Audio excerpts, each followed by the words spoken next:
Muling umarangkada ang Community Outreach Program ng 2nd Isabela Provincial Mobile Force Company para sa mga residente ng Sitio Marawi, Barangay del Pilar, Alicia, Isabela, nito lamang ika-10 ng Oktubre 2025. Pinangunahan ang aktibidad ni Police Major Roberto C. Valiente, Assistant Force Commander, 1st Isabela PMFC, katuwang ang Special Forces ng Philippine Army, stakeholders, life coaches at sangguniang barangay ng nabanggit na lugar.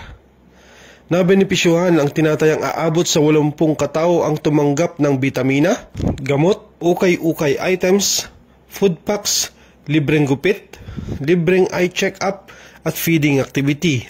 Lubos naman ang pasasalamat ni Punong Barangay Rogelio Sanchez sa pagpili ng kanilang barangay bilang isa sa mga benepisyaryo ng programa. Aniya, buong suporta ang kanyang barangay sa mga programa ng pamahalaan at ng kapulisan para sa kapayapaan at kaayusan ng komunidad.